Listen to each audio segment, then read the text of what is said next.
भर्गो देवस्य धीमहि धियो यो नः प्रचोदयात्।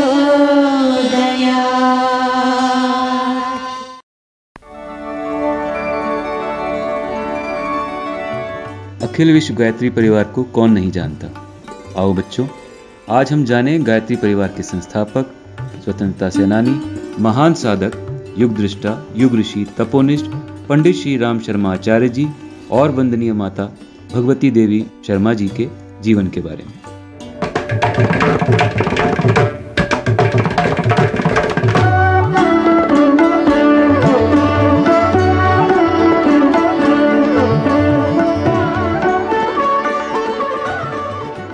आगरा जनपद में एक गांव है आंवलखेड़ा।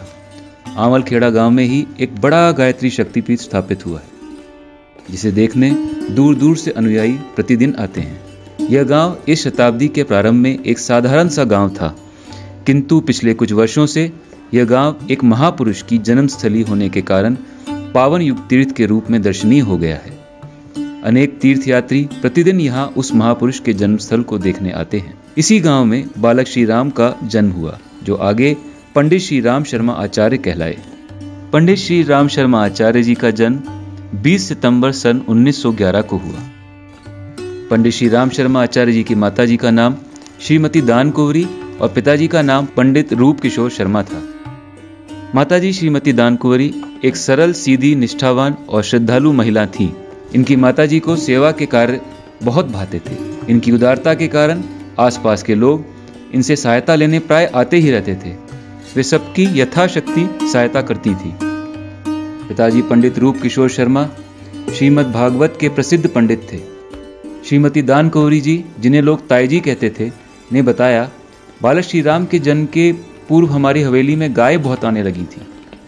गुरुजी की माताजी ने यह भी बताया, मैं स्वप्न में देखती कि पूर्व से आकाश में विमान उड़ते हुए हमारी हवेली के ऊपर पुष्प वर्षा कर रहे हैं और एक देवी मेरे गोद में फूल डाल रही है। जन्म से कुछ माह बाद एक दिन एक सन्यासी हवेली के द्वार पर आया और नन्हे श्री राम को घूर कर देखने लगा। ताई जी को बहुत बुरा लगा। उन्होंने पूछा, महाराज बच्चे को क्यों घूर रहे हो? सन्यासी ने कहा, माई यह बालक सिद्धात्मा है, और वह प्रणाम करके चला गया। गुरुजी की माताजी ने बताया, श्री राम का तन दुर्बल था, पर वह बचपन से ही बड़ा निडर था। हवेली में प्राय सांप बिच्छू निकलते रहते थे। यह उन्हें बिना भय के हटा देता था। श्री राम वन में अकेले घुस जाता था। उसे जंगली जानवरों का भी डर नहीं लगता था। गुरुजी की माताजी ने ही बताया, श्री राम कभी बिना बताए ही वन में चला जाता था। पता चलता तो चिंता होती। मैं ढूंढवाती तो ढूंढ कर लाने वाला बताता कि ताई, वह तो एक पेड़ के नीचे आंखें बंद किए बैठा था। कभी मैं देखती श्री राम आंगन में धरती पर बैठा ओम या सतिया बना रहा है। बालक श्री राम को कोई भी वस्तु दूसरे को देने में तथा वस्तुओं को परस्पर बांटने में बड़े आनंद की अनुभूति होती थी। वह लोगों को वस्त्र या भोजन देता रहता था। एक दिन माता श्रीमती दान कुंवरी जी ने देखा, बालक श्री राम ने अपना छोटा दुपट्टा एक गरीब को दे दिया। बालक की इस प्रवृत्ति पे आश्चर्य हुआ। ताई जी ने पूछा, बेटा तुमने अपना कपड़ा उस भिखारी को क्यों दे दिया? बालक उत्तर में कहता है, ताई वह कांप रहा था, उसे वस्त्र की जरूरत थी। एक दिन माता श्रीमती दान कुंवरी को मालूम हुआ कि बालक श्री राम ने अपना पूरा भोजन गरीबों में बांट दिया है। उन्होंने बालक श्री राम से पूछा, तुम्हारा सारा भोजन कहाँ है? बालक ने कहा, मैंने बांट दिया, व्रत करना सीख रहा हूँ। श्री राम को दीन दुखियों की मदद करना, सेवा करना बड़ा अच्छा लगता था। बालक श्री राम के पास गाय स्वयं आकर के खड़ी हो जाती। वो उनको चारा खिलाते, उनकी सेवा करते। उनके पास चिड़िया और कबूतर भी निश्चिंत होकर चुगते रहते। एक दिन गांव की सुनसान पगडंडी से कई मील दूर श्री राम एक छोटे स्टेशन तक निकल गए। उन्हें एक पड़ोसी ने देख लिया। इधर कहाँ जा रहे हो श्री राम? श्री राम ने उत्तर दिया, हिमालय। बालक श्री राम का उत्तर सुनकर वह पड़ोसी हंसा और उन्हें वापस अपने साथ गांव ले आया। कभी श्री राम के साथ के बालक घेर कर बैठ जाते तो वह उन्हें कथा सुनाता। बालक उसकी कथाएं बड़े ध्यान से सुनते। गुरुजी के पिताजी के पास प्राचीन संस्कृत साहित्य के दुर्लभ ग्रंथों का संग्रह था। उनमें कुछ हस्तलिखित पांडुलिपियां थी तथा कुछ भोजपत्रों पर लिखे ग्रंथ थे। श्री राम के पिताजी अवकाश पाते ही इन ग्रंथों को पढ़ने में अपना अधिकांश समय लगाते थे। बालक श्री राम अपने पिताजी को अध्ययन करते देखते तो उन्हें बड़ा कौतूहल होता। पिताजी जब पृष्ठों को पढ़ते हुए बोलते तो उन्हें यह जिज्ञासा होती कि ये कागज कैसे पिताजी को बोलना सिखाते हैं। बालक श्री राम अपने पिताजी को छिपकर बड़ी देर तक टकटकी लगाए देखता रहता। एक दिन माँ से बालक श्री राम ने पूछा, ताई पिताजी के कागज कैसे बोलते हैं? भोले बेटे की बात सुनकर माताजी हंसी और उन्होंने बालक श्री राम को पढ़ने बोलने की बात का रहस्य बताया। बालक इस रहस्य को जानकर बहुत प्रसन्न हुआ। मन में निश्चय किया कि यह विद्या मैं भी प्राप्त करूंगा। उस दिन के बाद बालक श्री राम पिताजी की बातों को बड़े ध्यान से सुनने लगा। उसे उनकी बातें सुनना अच्छा लगता था तथा आनंद आता था। बालक श्री राम शर्मा ने अपने पिताजी के मुख से अनेक धार्मिक कथाएं सुनी थी, उपदेश सुने थे। एक दिन पिताजी ने श्री राम को शिक्षा प्राप्त करने के लिए गांव की पाठशाला में भेजा। बालक श्री राम की कुशाग्र बुद्धि देखकर शिक्षक बहुत प्रसन्न था। श्री राम ने बहुत जल्दी अपनी शिक्षा में उन्नति की। पिता पंडित रूपकिशोर शर्मा को बालक श्री राम की शिक्षा की प्रगति का समाचार मिला तो वे बहुत खुश हुए। उन्होंने बालक श्री राम का उपनयन संस्कार कराने का विचार किया। एक दिन बालक श्री राम माता श्रीमती दानकौरी के सामने जाकर खड़े हो गए। माता ने बालक के गंभीर मुख को देखकर पूछा, क्या बात है, इतने गंभीर क्यों हो? बालक श्री राम ने उत्तर दिया, ताई मैं अंग्रेजी स्कूल में आगरा पढ़ने नहीं जाऊंगा। वहां जाने से मुझे अपना जीवन बदलना होगा। मैं अंग्रेजों की अच्छी बातें सीखूंगा लेकिन उनकी सभ्यता और रहन सहन वेशभूषा नहीं अपनाना चाहता। माता श्रीमती दानकौरी ने पुत्र श्री राम की बात सुनकर अपनी चिंता व्यक्त करते हुए पूछा, बेटा फिर तुम आगे करोगे क्या? अंग्रेजी स्कूल में न जाने से काम कैसे चलेगा? कुछ काम तो करना पड़ेगा। बालक श्री राम शर्मा ने माता से कहा, ताई मैं नौकरी नहीं करूंगा, घर घर कथा भी नहीं सुनाऊंगा। मैं स्वावलंबी स्वयं बनूंगा और अन्य लोगों को स्वावलंबी रोजगार सिखाऊंगा। माता पुत्र का मुख देखती रही। एक दिन बालक श्री राम ने कहा, आत्मरक्षा के लिए अस्त्र शस्त्र सीखने में कुछ बुराई नहीं है। इस विद्या को बुरे कामों में उपयोग करना बुरा है। मैं लाठी भाला तलवार चलाना सीखूंगा। मैं हरिया गुरु से यह विद्या लूंगा। समझाया कि हरिया गुरु हमसे नीची जाति का आदमी है, उसे गुरु बनाना ठीक नहीं है। पर बालक श्री राम अपने विचार पर दृढ़ रहा और शस्त्र विद्या सीखने लगा। बालक श्री राम का शरीर इकहरा था, उसमें गजब की फुर्ती और चुस्ती थी। वो कुछ दिन में ही अस्त्र शस्त्र संबंधी कई विद्याएं सीख गया। उसने यह विद्या अपने गांव के अन्य साथियों को सिखा दी और गुपचुप रूप से स्वतंत्रता आंदोलन के लिए अपने साथ कुछ साथी जुटा लिए। एक दिन श्री राम ने देखा एक अंग्रेज व्यक्ति घोड़ा दौड़ाता हुआ एक भागती ग्रामीण युवती के पीछे पीछे आ रहा है। युवती बुरी तरह से घबराई हुई है। लोग चुप खड़े हैं। बालक श्री राम से यह न देखा गया। वह अंग्रेज के अत्याचार की बात समझ गया और उसने छिपकर गोरे के सिर पर बड़ी सी ईंट मार दी। गोरे का सिर फट गया। युवती गांव में कहीं जा छिपी और बच गई। अंग्रेज भी बड़बड़ाता रह गया। बालक श्री राम की समाज सेवा भी बराबर चलती रही। गांव में उन दिनों छपको नाम की एक हरिजन महिला रहती थी। उसके हाथ में गलित कोढ़ जैसा रोग हो गया था। वह सख्त बीमार थी। बालक श्री राम को इस बात का पता चला तो वो उसकी चिकित्सा के लिए उसके घर जा पहुंचा और जब तक वह ठीक नहीं हो गई तब तक बराबर वह हर प्रकार के विरोध में उसकी सेवा करता रहा। बूढ़ी अम्मा ने आशीर्वाद दिया, एक दिन बड़ा महात्मा और बहुत से व्यक्तियों के हृदय का सम्राट बनेगा। गांव के मदरसे से शिक्षा समाप्त कर श्री राम आगरा आ गए। एक सेवा समिति श्री राम ने आगरे में बनाई। उसका काम अपाहिजों की सेवा तथा कपड़ा और भोजन बांटना था। गांव में हुब्बा लाल नाम का एक पटवारी था। उसके आतंक से सब डरते थे। वह अच्छा आदमी नहीं था, कोई उससे बात करना पसंद नहीं करता था। कुछ दिन बाद गांव में श्री राम आए। हुब्बा लाल बीमार थे। श्री राम को पता चला तो उनके पास जाकर उनकी भी सेवा की। हुब्बा लाल बोले, मैंने पाप किए हैं, उन्हीं का फल भोग रहा हूँ। मैंने लोगों को सताया है, इसलिए मैं बीमार हूँ। श्री राम ने घर के बाहर लोगों की भीड़ देखी और बोले, पाप से घृणा करो, पापी से नहीं। बीमार की सेवा करनी चाहिए। पिता पंडित रूपकिशोर शर्मा ने देखा बालक श्री राम इस योग्य हो गया है कि उसका उपनयन संस्कार करवा दिया जाए। यह विचार मन में आते ही वह बालक श्री राम को अपने बाल मित्र महामना पंडित मदन मोहन मालवीय के पास काशी ले गए। महामना पंडित मालवीय जी ने बालक श्री राम को गौर से देखा और बड़े प्रसन्न हुए। महामना पंडित मदन मोहन मालवीय ने बालक श्री राम को अपनी उपस्थिति में उपनयन संस्कार कराया और स्वयं बालक को गायत्री मंत्र की दीक्षा दी। कहा, गायत्री ब्राह्मण की कामधेनु है। गायत्री की उपासना किया करना। बालक श्री राम ने काशी से लौटते समय पिताजी से रेल में महामना पंडित मालवीय जी की बात का अर्थ पूछा। पिताजी ने बताया, इस बात का यह अर्थ है कि गायत्री मंत्र सब कामनाओं की पूर्ति करने वाला मंत्र है। बालक श्री राम ने यह बात अपने गांठ बांध ली। गायत्री मंत्र के प्रति उनके हृदय में अंकुर दृढ़ता पूर्वक जम गया। धीरे धीरे बालक श्री राम गायत्री मंत्र की समझाई हुई विधिवत साधना में लीन हो गया। उसका प्रतिदिन नियम पूर्वक जाप चलने लगा। सन 1926 की वसंत पंचमी की भोर की घटना है।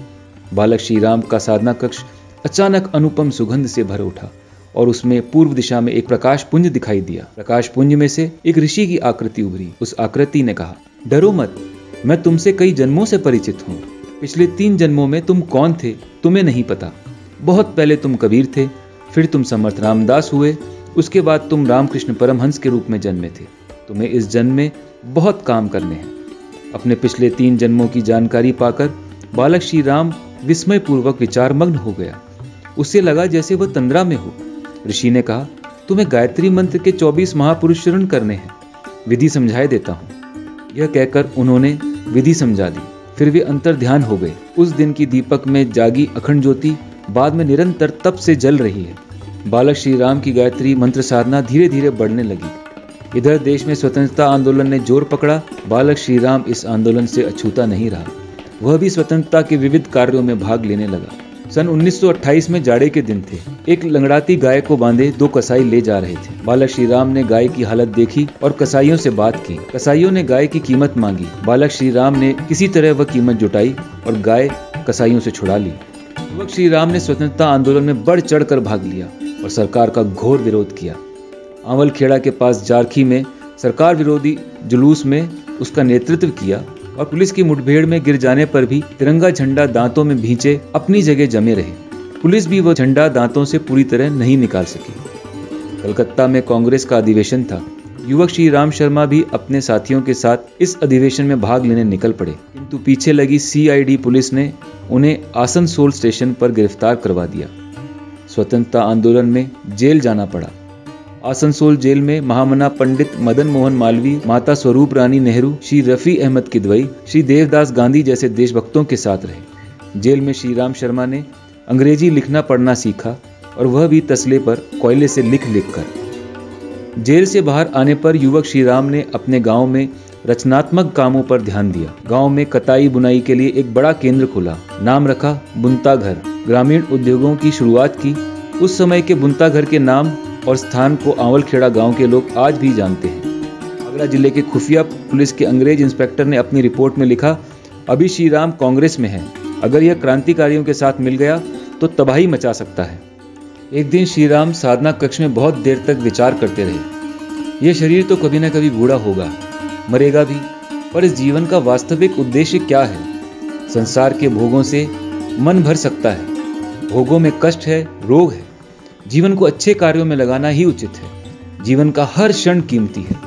जीवन संघर्ष के ऐसे ही दिनों में मार्गदर्शक गुरु का बुलावा हिमालय से आ गया। युवक श्री राम अकेले ही हिमालय में गुरु सर्वेश्वरानंद जी से भेंट करने निकल पड़े। हिमालय की यह यात्रा उस समय बड़ी कठिन थी।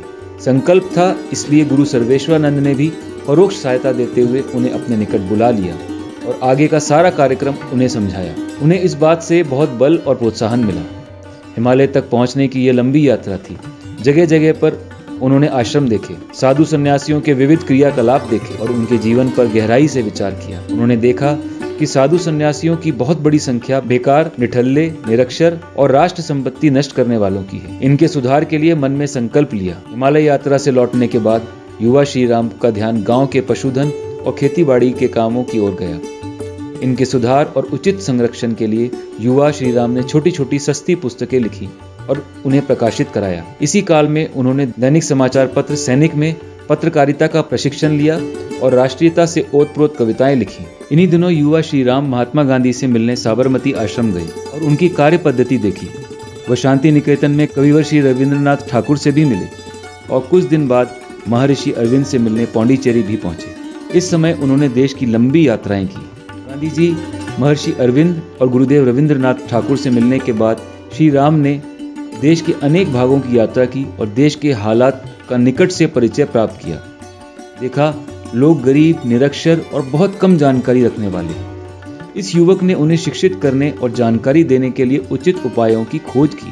इन्हीं उपायों में एक उपयोगी उपाय उसे पत्रिका प्रकाशन का लगा।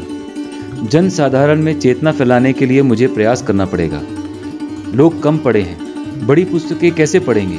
यह विचार कर आध्यात्मिक एवं सामाजिक विषयों पर छोटी छोटी पुस्तकें एवं पंपलेट प्रकाशित किए और उन्हें वितरित करवाया। श्रीराम गांव के हाट बाजार में प्यासों को पानी पिलाते और पशु चिकित्सा संबंधी पर्चे बांटते थे। पंडित श्रीराम शर्मा के लेख सरल भाषा में लिखे तथा उपयोगी बातों से भरे हुए थे। इन लेखों में लिखी बातें सबके हित की थीं तथा किसी भी धर्म विशेष से जुड़ी न थीं। इनमें जीवन की अनुभूति भरी हुई थी। सभी मानव ईश्वर की संतान हैं। इनमें न कोई ऊंच है और न नीच, जात पात ईश्वर की बनाई नहीं है। ये सब भेद ऊपरी है। सब में आत्मा एक समान है। लोगों ने अनुभव किया कि बात बिल्कुल सही है। हमारे आपसी भेद बेकार हैं।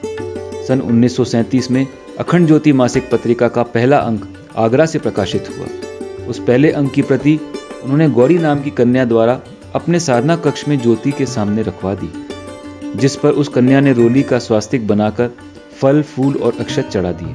यह अपूर्व कन्या गौरी उस दिन कहां से अचानक उनके घर में आ गई थी, यह आज तक नहीं पता। कुछ समय बाद मथुरा में अखंड ज्योति पत्रिका का कार्यालय बनाने के लिए एक मकान किराए पर लिया। फिर वह मकान बदला और नया मकान घिया मंडी में किराए पर ले लिया। इस मकान में प्रेत आत्माओं का निवास था।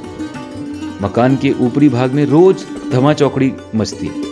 एक दिन रात में आचार्य जी ऊपर लालटेन लेकर गए और प्रेत आत्माओं को संबोधित करके बोले, आप भी रहो, हमें भी रहने दो। ऊपर 7 कमरों में आप रहो और नीचे हमें रहने दो। प्रेत आत्माओं ने कोई उत्तर नहीं दिया, किंतु इस घटना के बाद घर में फिर धमा चौकड़ी सुनाई नहीं दी। यह द्वितीय विश्व युद्ध का संघर्षपूर्ण काल था। वस्तुएं दिन प्रतिदिन महंगी हो रही थी और जगह जगह देश में दंगे फसाद हो रहे थे। आचार्य जी शांत चित्त से इन हलचल भरे दिनों में अपने चिंतन, मनन और साधना में लगे रहे। सन 1947 में प्रथम पत्नी का निधन हो गया। गुरु सत्ता के दिए गए पूर्व निर्देश पर आपने पूर्व जन्म की सहचरी भगवती देवी शर्मा से विवाह किया, जिन्होंने इनके परवर्ती जीवन में अत्यंत महत्वपूर्ण भूमिका निभाई और जो वंदनीय माता जी के रूप में समस्त विश्व में श्रद्धाभाजन बनी है। आचार्य जी को मार्गदर्शक सत्ता ने अपने प्रथम दर्शन में यह संकेत दे दिया था, तुम्हारे विवाहित होने से मैं प्रसन्न हूँ। इसमें बीच में व्यवधान तो आएगा, पर पुनः पूर्व जन्मों में तुम्हारे साथ रही सहयोगिनी पत्नी के रूप में मिलेगी, जो आजीवन तुम्हारे साथ रहकर महत्वपूर्ण भूमिका निभाएगी।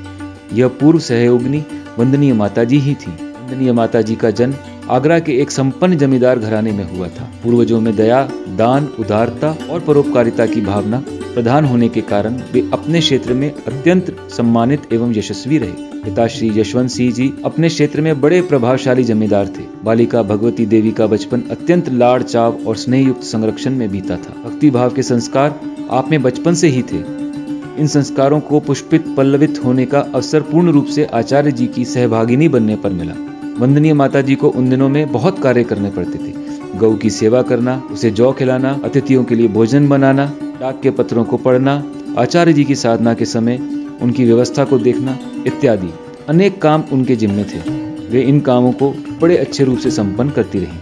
एक दिन पंडित श्रीराम शर्मा ने अपने शुभ चिंतकों और सहयोगियों के सहयोग से एक छोटी सी प्रेस अपने किराए के मकान में लगा ली। यह काम नया था। वह परिश्रम से नहीं घबराए। प्रेस के हर काम में सहयोग दिया तथा परिवार के सदस्यों का सहयोग लिया।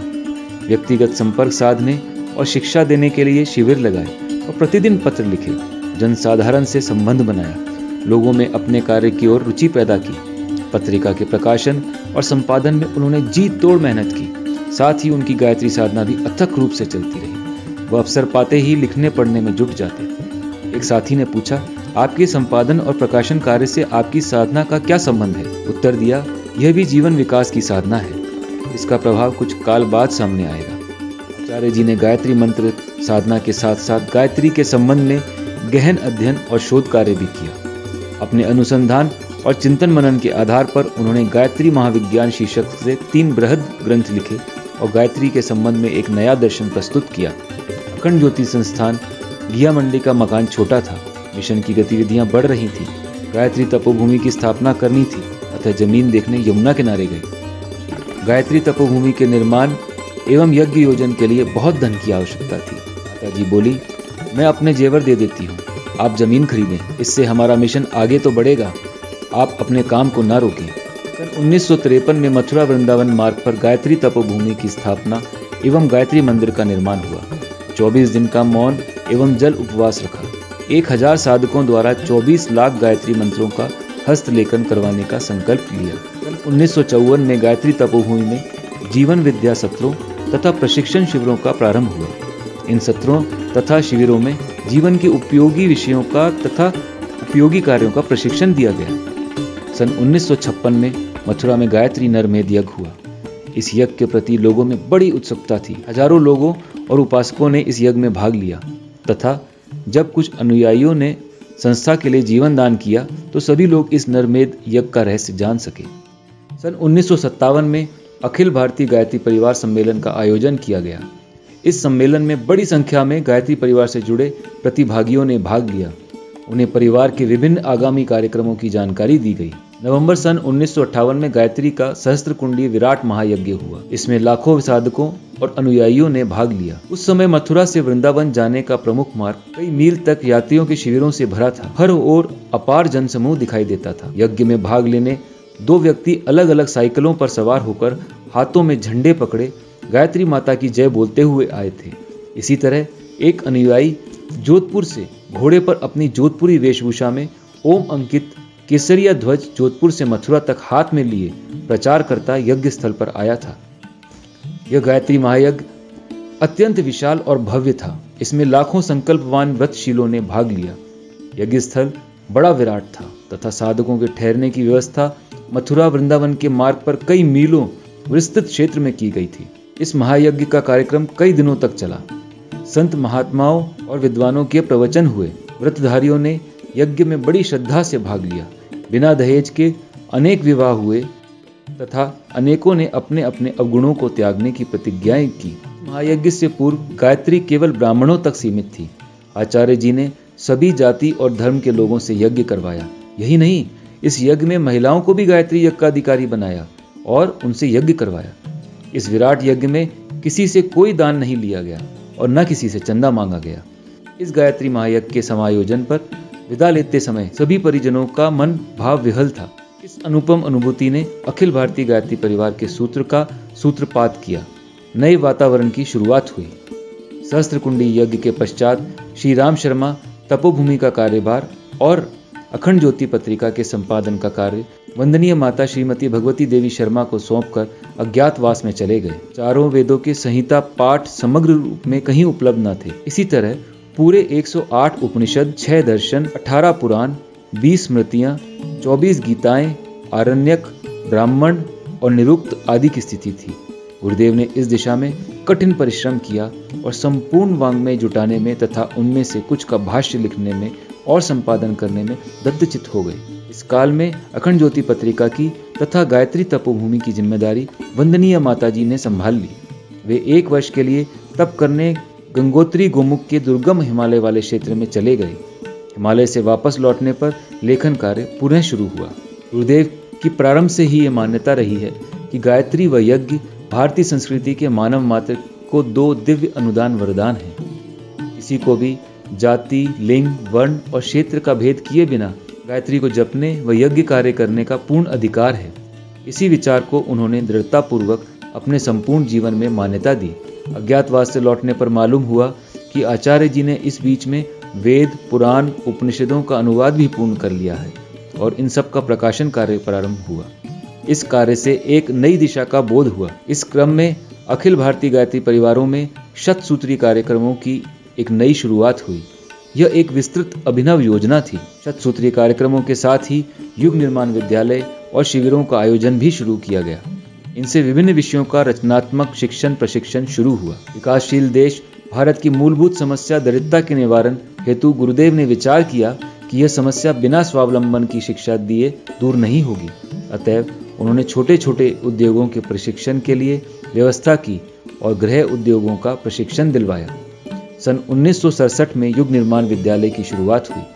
इस विद्यालय के माध्यम से जीवन के लिए उपयोगी विषयों का शिक्षण प्रारंभ हुआ। हजारों युवकों को इस विद्यालय के द्वारा प्रशिक्षण दिया गया। सन 1968 में गुरुदेव ने विज्ञान की विभिन्न शाखाओं से संबंधित विज्ञान और बुद्धिवाद की मान्यताओं को ध्यान में रखकर महत्वपूर्ण अनेक प्रश्नों पर नोट्स विद्वानों से मंगवाए, जिसमें लगभग 20,000 प्रश्न विभिन्न विषयों से संबंधित एकत्रित हो गए। वैज्ञानिक अध्यात्मवाद की इस नई चिंतन धारा से सन 1968 से सन 1990 तक अध्यात्म को एक नई दिशा प्रदान की। सन 1978-79 में अनेक पुस्तकें इस विषय पर प्रकाशित हुईं तथा वैज्ञानिक शोध कार्य शुरू हुआ। सन 1979 और सन 1980 में चिंतन सत्र आयोजित किए। एक बार गायत्री तपोभूमि देखकर एक बड़े सेठ बहुत प्रभावित हुए। वह पंडित श्री राम शर्मा आचार्य जी से मिलने पधारे। उन्होंने कहा, गायत्री मंत्र का प्रचार प्रसार बहुत अच्छे ढंग से कर रहे हैं। मैं चाहता हूँ कि आप हिंदू धर्म का भी प्रचार करें। मैं आपको धन से खूब मदद करूंगा। आचार्य जी बोले, मैं सब धर्मों का हूँ, सभी धर्म मुझे प्रिय हैं। मेरा उद्देश्य मानव मात्र को जागृत करना है। मैं किसी धर्म विशेष का प्रचारक नहीं हूँ। आपकी सहायता के लिए धन्यवाद। सेठ जी चुपचाप चले गए। दिसंबर 1969 की घटना है। पटना जंक्शन पर मुंगेर जिले के श्री विजय कुमार शर्मा की मां का देहांत हो गया। वह गायत्री का शतकुंडी यज्ञ देखने आए थे। संयोग की बात है, उसी समय गुरुदेव मथुरा लौटने के लिए पटना जंक्शन पधारे। उन्हें यह दुखद समाचार किसी ने दिया तो वे तत्काल मृतक की लाश तक पहुंचे और बोले, बेटे तुम्हारी माँ मरी नहीं है, इन्हें उठा। यह बात सुनकर सब भौचक्के थे कि मृतक माँ अचानक उठ बैठी और उन्होंने गुरुदेव के चरण स्पर्श किए। गुरुदेव आशीष देकर गाड़ी में बैठ गए। श्री रामकृष्ण एडवोकेट बेतिया ने बताया, सन 1970 में अक्टूबर में मैं पत्नी और बच्चों सहित मथुरा एक शिविर में गया था। मैंने अवसर देखकर अपनी संस्था के प्रमुख श्री उमाकांत झा की चर्चा की। गुरुदेव ने खिन्न होकर कहा, आज तो उनका समय समाप्त हो रहा है। मैं इस बात का अर्थ उस समय कुछ नहीं समझा, किंतु घर पहुंचने पर मालूम पड़ा कि श्री झा साहब का उसी दिन स्वर्गवास हो गया था। गुरुदेव में अदृश्य को देखने की अद्भुत शक्ति थी। 20 जून 1971 को आचार्य जी ने शांति कुंज हरिद्वार के लिए प्रस्थान किया। हजारों श्रद्धालु नर नारियों ने उन्हें तथा वंदनीय माता जी को भावपूर्ण रूप से विदाई दी। आचार्य जी अपने गुरु के निर्देशानुसार कुछ दिन बाद हिमालय की ओर चले गए। आचार्य जी अपने संकल्प के अनुसार अपनी मार्गदर्शक गुरु सत्ता के पास चले गए। शांति कुंज में वंदनीय माता जी कुछ साधकों के साथ रह गईं। उस समय वह स्थान प्रसिद्ध नहीं था। उस समय स्थान में सघन कुंज थे। गुरुदेव को यह देखकर अत्यधिक कष्ट होता कि विश्व की आधी के लगभग जनशक्ति नारी रूप में है। उसकी स्थिति भारत में तो बहुत ही बुरी है। वह दमन, शोषण, उत्पीड़न और अशिक्षा की शिकार है। उन्होंने इस ओर ध्यान दिया तथा वंदनीय माता जी के संरक्षण में कन्याओं के शिक्षण शिविर सन 1971 से लगाए गए और सन 1975 ईस्वी में महिला जागृति अभियान शीर्षक से एक स्वतंत्र पत्रिका निकाली। प्रशिक्षित देव कन्याओं ने सन 1975 से सन 1979 तक प्रभावशाली महिला जागृति का कार्यक्रम चलाया। आचार्य जी की अनुपस्थिति में वंदनीय माता जी ने कुमारी कन्याओं से शांति कुंज में 24 लाख के गायत्री के महापुरुषरण करवाना शुरू कर दिया। नारी चेतना का यह प्रारंभिक काल था। आचार्य जी की हिमालय यात्रा पूर्ण हुई। वे अपने गुरु से नए निर्देश प्राप्त कर शांति कुंज लौट आए। शांति कुंज लौट आने पर विभिन्न निर्माण कार्यों को उनका मार्गदर्शन मिला और शांति कुंज का विस्तार हुआ। गायत्री परिवार की शाखाएं और युग निर्माण योजना की शाखाएं काफी विस्तृत क्षेत्र में फैल गई थी। आचार्य जी के लिए विदेशों से भी निमंत्रण प्राप्त हुए। उन्होंने विचार किया और मिशन के कार्य को व्यापक बनाने के लिए ऐसी यात्राओं का निमंत्रण स्वीकार कर लिया। सन 1975 में वंदनीय माता जी ने महिला जागरण अभियान शुरू किया। इसमें महिलाओं को नव संदेश देने के लिए महिला जागृति अभियान पत्रिका का प्रकाशन शुरू हुआ। साथ ही महिला साहित्य का प्रकाशन शुरू हुआ। महिला जागरण अभियान में महिलाओं के प्रशिक्षण हेतु शिविरों का आयोजन किया गया। उन्हें प्रेस कार्य के विभिन्न प्रशिक्षण दिए गए। कन्याओं के लिए 1 वर्ष के प्रशिक्षण की व्यवस्था की गई। इस अभियान में वंदनीय माता जी के निर्देशन में कन्याएं युग निर्माण संबंधी प्रवृत्तियों में भाग लेने लगी और समाज में दूर दूर तक विविध रचनात्मक कार्यक्रमों का विस्तार करने लगी। आचार्य जी की प्रेरणा से हजारों शक्तिपीठों का और प्रज्ञापीठों का निर्माण हुआ। ये शक्तिपीठ धार्मिक दृष्टि से तो महत्वपूर्ण थे ही, लोक शिक्षण की दृष्टि से भी इन्हें उपयोगी बनाने का प्रयास किया गया। प्रज्ञापीठों में दर्शन और विज्ञान को विशेष स्थान दिया गया। आचार्य जी ने काफी चिंतन मनन के पश्चात अध्यात्म और विज्ञान के समन्वय के लिए शांति कुंज के निकट ब्रह्मवर्चस्व की स्थापना की और यज्ञों के एवं मंत्रों के प्रभावों का वैज्ञानिक अध्ययन वैज्ञानिकों द्वारा करवाया। एक नई शुरुआत हुई। आध्यात्मिक और वैज्ञानिक इस शोध यात्रा में उच्च साधना वाले तथा प्रज्ञा वाले साधकों के लिए गायत्री नगर का निर्माण किया। आचार्य जी ने उनके प्रशिक्षण के लिए तथा चयन के लिए अनेक प्रशिक्षण शिविर लगाए। आचार्य जी ने जड़ी बूटी और औषधियों के शोध एवं निर्माण का कार्य शुरू करवाया तथा पर्यावरण की शुद्धि के लिए हजारों वृक्ष लगवाए। जल, वायु, वातावरण की शुद्धि के लिए अभिनव प्रयास हुए। पर्यावरण संरक्षण की इस युग में दिन प्रतिदिन आवश्यकता बढ़ती जा रही है। गुरुदेव ने वन संरक्षण और हरितिमा विस्तार का कार्यक्रम बनाया और इसे वनौषधि उपयोग की व्यवस्था से जोड़ दिया। मन की प्रचंड शक्ति और यज्ञ की ऊर्जा के वैज्ञानिक प्रयोगों पर गुरुदेव का ध्यान गया। उन्होंने यज्ञाग्नि के धुएं का रासायनिक विश्लेषण करवाने की व्यवस्था की तथा मंत्रों के प्रभावों को वन औषधियों पर जांचने की व्यवस्था की। वर्चस्व को वैज्ञानिक नवीनतम उपकरणों से सुसज्जित किया गया तथा उसमें वैज्ञानिक प्रयोगों के लिए एक सक्षम प्रयोगशाला स्थापित भी की। इसके साथ ही विभिन्न विषयों पर एक विशाल ग्रंथशाला स्थापित की। समाज के अगणित सुपात्र व्यक्तियों को शक्ति प्रदान कर उनको समाज के नवनिर्माण हेतु एक जिम्मेदार नागरिक के रूप में तैयार करने के लिए अनेक प्रशिक्षण शिविर लगाए और उन्हें प्रशिक्षित किया गया। प्राण प्रत्यावर्तन की यह प्रक्रिया स्थूल और सूक्ष्म दोनों माध्यमों से चली। शारीरिक रोगों के साथ साथ वर्तमान युग में मानसिक रोग भी दिन प्रतिदिन बढ़ते जा रहे हैं। ऐसी स्थिति में गुरुदेव ने काफी गंभीरता से इनके निवारण हेतु विचार किया और शांति कुंज में आसन, प्राणायाम और प्रज्ञा योग की उचित शिक्षा एवं प्रशिक्षण की व्यवस्था की, जिसका लाभ आज लाखों करोड़ों लोग उठा रहे हैं। आचार्य जी की कुछ वर्षों से सूक्ष्म साधना चल रही थी। 2 जून सन 1990 को गायत्री जयंती के दिन उन्होंने अपने स्थूल शरीर को त्याग कर अपनी आत्मा को माता गायत्री में लीन कर लिया। उनके महाप्रयाण का समाचार पाते ही श्रद्धालु एवं अनुयायी नर नारी शोकाकुल हो उठे। 2 जून 1990 में पूज्य गुरुदेव ने अपनी पूर्व घोषणा के अनुसार गायत्री जयंती के पावन दिन सूक्ष्म सत्ता में एकाकार होकर महाप्रयाण किया। उनके महाप्रयाण पर लाखों अनुयायियों के शोक का पारावार न रहा। इस प्रकार मनुष्य में देवत्व का उदय और धरती पर स्वर्ग का अवतरण का सपना संजोने वाले परम पूजनीय गुरुदेव वेद मूर्ति तपोनिष्ठ पंडित श्री राम शर्मा आचार्य जी ने हम सब से विदा ली। 7 से 8 जून 1990 तक 6 स्थानों पर देश में लक्षवेदी ब्रह्मदीप महायज्ञ आयोजित किए गए, जिसका महत्व और प्रभाव धीरे धीरे समाज को विदित होता रहा। परम वंदनीय माताजी के निर्देशन में सन 1990 में श्रद्धांजलि समारोह हुआ, जिसमें देश विदेश से नर नारी आए।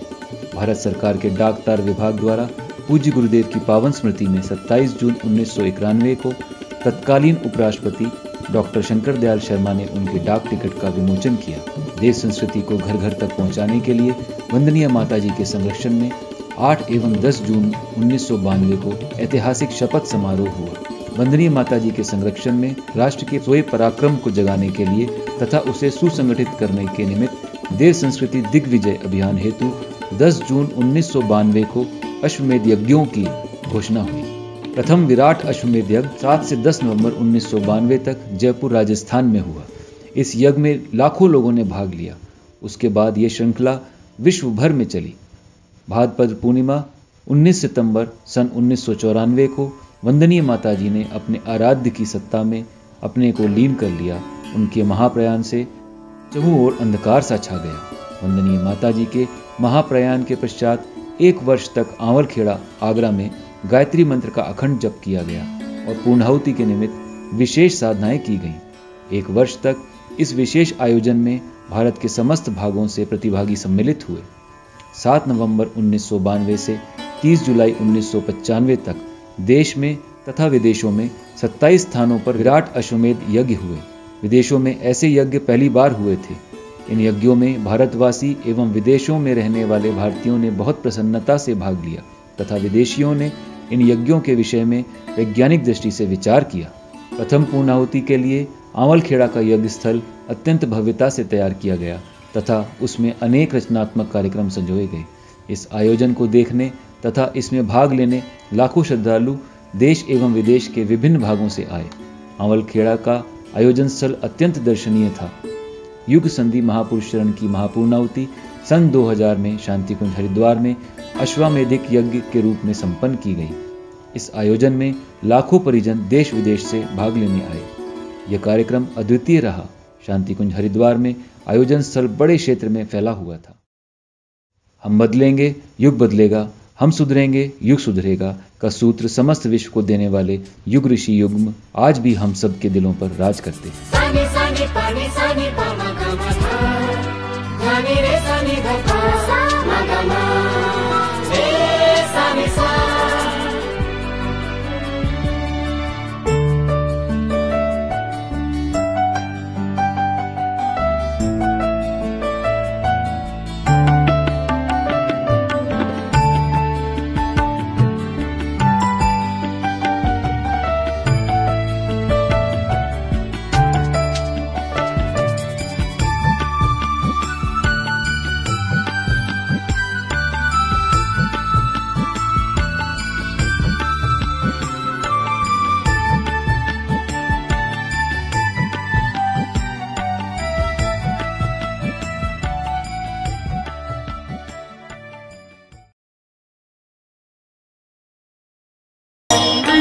Andalam